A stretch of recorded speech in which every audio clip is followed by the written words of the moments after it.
काशिफ अब्बासी साहब मेरे बड़े फेवरेट भी हैं, जी आपको जी पता जी। ही है। आप और बड़ी होकर फिर काशिफ अब्बासी बनना चाहती हैं शायद। नहीं तो अच्छा चले वो जी जी। हाँ क्या हुआ? ऑफेयर हो गए हैं शायद, इस तरह की कोई खबरें आ रही हैं। Are they for real? है ऐसी कोई खबर? हाँ कल देखिए प्रोग्राम नहीं किया उन्होंने वो अपना। वो वो कहते हैं कि क्या कहते हैं पाकिस्तान में सियासत जो है ना, या रेल है या जेल है। रेल मतलब या आप ट्रेवल कर रहे होते हैं शान से, या फिर जेल में होते हैं। तो जो सहाफत है ना, वो भी है, या गालियां हैं या तालियां हैं। तो अब और ये तो होगी एक, आपसे मैंने लाइट गुफ्तगू कर रहा था। ऑन अ सीरियस नोट, ये बात दुरुस्त है, काशिफ अब्बासी साहब ऑफर हो गए। मेरी उनके एक फैमिली मेंबर से बात हुई है। अच्छा। और उन्होंने कंफर्म किया है जुमेरात को जो उनका प्रोग्राम था ARY पे, उसके बाद से कुछ प्रॉब्लम्स हुए हैं और दबाव आना शुरू हुआ है। तो फर्स्ट स्टेप के तौर पे उनको ऑफेयर किया गया है। इसके बाद क्या होता है या क्या नहीं होता ये तो वक्त बताएगा। लेकिन ये कि एक बुरी ट्रेडिशन है जो बहुत सालों से पाकिस्तान में चल रही है। कभी एक साइड की बारी आती है, कभी दूसरी साइड की बारी आती है। और मैं समझता हूँ काशिफ अब्बासी से मेरा खैर बहुत दोस्ती भी मेरी बहुत है, मेरे छोटे भाइयों की तरह है। और 23 साल से वो ARY के साथ है, इतना लंबा अरसा। और अब आप आके ये मुश्किल में, परवेज मुशर्रफ के दौर में भी खैर हुआ था। तो 23 साल पहले जब उसने प्रोग्राम शुरू किया था, पहला प्रोग्राम जो उसने ARY के लिए किया था, तो वो मेरे साथ उसने किया था। मतलब मैं उसका एनालिस्ट भी था, गेस्ट भी था, उसका को होस्ट भी, सब कुछ ही मैं था। तो मैं उस वक्त टीवी में नहीं होता था, मैं उस वक्त अखबार का एडिटर था, द नेशन का। तो उसको अपॉर्चुनिटी मिली ARY पे प्रोग्राम करने की, काशिफ को। तो उसने मुझे कहा कि अफसार भाई जरूरत पड़ गई है। मैंने कहा मैं हाजिर। हमने छत पे बैठ के ARY की वो पहला प्रोग्राम उसका किया। तो आज उस पर पाबंदी लगी है, तो मुझे इस पर अफसोस है बहुत। और मेरी दुआ है और मेरी कोशिश है और मेरा ख्याल है कि better sense would prevail. Kashif Abbasi is one of the sanest anchor person in this country. और उनकी अपनी पसंद नापसंद है, उसका हक है, और उसकी एक सियासी राय भी है, ये भी उसका हक है। लेकिन उसने अपने प्रोग्राम को हमेशा बहुत बैलेंस रखा है और बैलेंस रख के चलाने की कोशिश की है। हाँ, ARY के जो अपने मसाइल हैं, और ARY ने, ये मैं सारी बातें इसके बावजूद कह रहा हूँ कि ARY ने मेरे खिलाफ बहुत प्रोपेगेंडा किया, बहुत झूठ फैलाया मेरे खिलाफ। और उसका फैसला तो इंशाल्लाह आखिरत में होगा, जब मैं ARY के मालिकान बाप बेटे का गिरबान पकड़ूंगा। मेरा तो आखिरत पे ईमान है, उनका है या नहीं है आई डोंट नो। तो वहाँ होंगे तो पकड़ूंगा गिरबान। उन्होंने जितना झूठ मेरे खिलाफ फैलाया, बहतान फैलाया।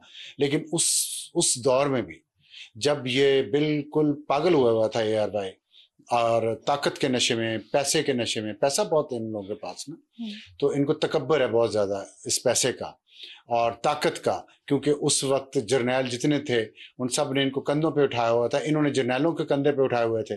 तो वो उस वजह से ये अपने आप को जमीनी खुदा समझते थे ARY के मालिकान। उस दौर में भी काशिफ अब्बासी ने बहुत बैलेंस रखा। और उसने अगर कभी उस टीवी चैनल पे किसी ने जुल्म को क्रिटिसाइज किया तो वो काशिफ अब्बासी होता था उस दौर में भी। तो इतना उसने बैलेंस रखा। अब जाहिर है, मैंने कहा उसकी एक राय है, मैं उसका एहतराम करता हूँ। तो लेकिन ये बहरहाल ज्यादती है, और ज्यादती इस सेंस में भी है कि आप देख लें ARY के मालिकान को कोई फर्क नहीं पड़ा। वो पहले भी इस मुल्क में इन्होंने झूठ और नफरत फैलाई, और जिन लोगों के जरिए अपने टीवी चैनल पे फैलाई वो आज भी उनके साथ हैं। वो नहीं ऑफेयर हुए, वो हैं, उनका सब कुछ सही चल रहा है। इसकी क्या वजह, ये क्या है, मुझे नहीं इसकी समझ आ रही। मुझे वही समझा सकते हैं किस तरह मफादात किस तरह जुड़े हुए हैं किस के, और ARY के पास ऐसे कौन से वीक पॉइंट्स हैं ARY के मालिकान के पास, उन लोगों के जो ताकत में हैं, कि वो मालिकान को तो पूछते नहीं है, लेकिन सहाफ़ी जो हैं काम करने वाले, उनके खिलाफ इस तरह के एक्शन होते हैं। तो ये जैसे आपने कहा, ये मेरी दुआ है, उम्मीद है कि वो जल्द वापस आएंगे। उनके फिलहाल वो पर्सनल ओपिनियन है, ठीक है, thank you for sharing information. लेकिन अगर फैक्ट्स के बेस पे आप एक जर्नलिस्ट को ऑफर करें तो ये बहुत एक आई गेस क्रिमिनल चीज होनी चाहिए, ऐसा नहीं होना चाहिए। कमिंग ऑन टू हमारा आज का दूसरा टॉपिक, क्रिमिनल चीजें तो बहुत सारी हैं इस मुल्क में ना। बिल्कुल। तो जब आप when you rule by sword you die by sword, when you live by sword you die by sword, ठीक। तो ये खान साहब को हम समझाते थे। मेरा आपसे भी ये रिक्वेस्ट है, आप सिर्फ 2024 से जिंदगी नहीं शुरू हुई, जो 2024 पे क्रिटिसाइज करे, चाहे जज हो, जर्नैल हो, एंकर हो, सियासतदान हो, वो 2018 को क्रिटिसाइज करे, वो माफी मांगे अपने रोल पे पहले कि हमने वो गलत किया, हमें नहीं करना चाहिए था, और फिर वो मुझसे कम अज कम फिर आगे कहें कि तुम 2024 को गलत कहो, क्योंकि मैं तो देख रहा हूँ पिछले 78 साल में पाकिस्तान में यही हो रहा है। इस निज़ाम ही को बदलने की हम कोशिश करते रहे हैं, मैं तो 30 साल 35 साल से कर रहा हूँ, और दूसरी साइड पे जो लोग थे उनकी आंखें अब खुली हैं 2024 में, तो उन्हें पता होना चाहिए जिंदगी 2024 से पहले भी थी, जुल्म 2024 से पहले भी होते थे, लोगों को गोलियां 2024 से पहले भी मारी जाती थी, गिरफ्तारियां भी होती थी, घरों में भी घुसा जाता था, तब आप लोग छत पे चढ़ के बाजे बजाया करते थे, तब हम आपको कहते थे ये ना करें, और आज हम नहीं कर रहे। हम कम से कम वो नहीं कर रहे जो आप कर रहे थे ना, मुल्क से फरार होते हैं हम, और वहां जाके फिर झूठ बोल के फिर डॉलर कमाओ, ये भी ना करें। बिल्कुल ठीक है। हमारा दूसरा सब्जेक्ट आज का वो है CSS के कुछ स्टूडेंट्स हैं जो कि कुछ मसाइल का शिकार है। हमने इससे पहले मेरे सवाल में भी बात की है उस हवाले से, और वो ये है कि पिछले साल का रिजल्ट अब तक आया नहीं, जो 2024 फरवरी के अंदर एग्जाम्स हुए थे, और अब 15 अप्रैल को नेक्स्ट एग्जाम जो है वो स्केड्यूल्ड है, तो इट्स बिन अ ईयर, पिछला रिजल्ट नहीं आया। यूजुअली कॉमन प्रैक्टिस होती है कि 8-9 महीने के अंदर रिजल्ट आ जाता है। तो जी बिल्कुल, ये हमने इस पे किया है और बड़ी तफसील से हमने बात की थी, ज़्यादा तफसील से नहीं की थी, लेकिन थोड़ी सी बात हमने की थी मेरे सवाल में, और उस पर काफ़ी अच्छा रिस्पांस आया है लोगों को। ये कंसर्न, देखिए मुझे तो कंसर्न इसलिए है कि मैं जानता हूँ लोगों को जो सारी ज़िंदगी ख्वाब बुनते हैं कि वो बड़े होंगे, पढ़ेंगे, CSS के एग्ज़ाम में बैठेंगे, पास होंगे और पाकिस्तान में एक अच्छी जॉब करेंगे। देखिए पाकिस्तान में 2-3 नौकरियाँ हैं ना, या फ़ौज में चले जाएं आप, या आप किसी ऐसे डॉक्टर बन जाएं, या आप किसी अमीर और टाउट वकील के घर में शादी कर लें और उसकी बुनियाद पे आप जज लग जाएं। ये दूसरी नौकरी है। तीसरी नौकरी जो है, जो इस पे मेरिट पे पाकिस्तानी नौजवान पढ़े लिखे वो है CSS कर लें और एक इज्जत के, हालांकि CSS का जो इनका निज़ाम है ना, इनके इम्तिहान का, वो इंतहाई घटिया है, बसीदा है।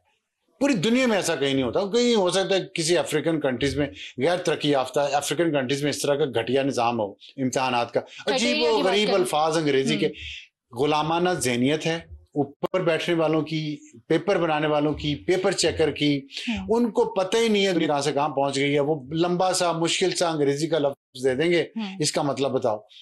तो इतना घटिया इन्होंने वो एग्जामिनेशन का सिस्टम बनाया हुआ है। और मुझे काशिफ का फोन आ रहा है, अगर आप कहें तो मैं अटेंड कर लूं। श्योर। जी काशिफ, अस्सलाम वालेकुम। काशिफ, मैं इस वक्त पॉडकास्ट कर रहा हूँ लाइव, तो आपका जिक्र हुआ था, अभी खत्म हुआ है, तो लेकिन आपके साथ सॉलिडारिटी का मैंने इजहार किया। अगर आप बात करना चाहते हैं तो मैं आपको स्पीकर फोन पे ऑन कर सकता हूँ। क्या कह रहे हैं आप?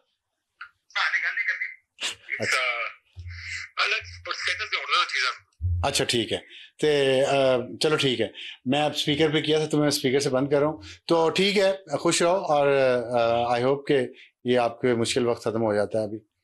तो तुम्हें पता है, यू नो इट कि been there done that already many times. ठीक है, तो सॉलिडारिटी है, और आई होप कि you will survive this as well. ठीक, चलो ठीक, ओके ओके ओके, हाफिज़। चलें, ये भी होता है लाइव सेशंस के दौरान। हाँ, ये भी होता है।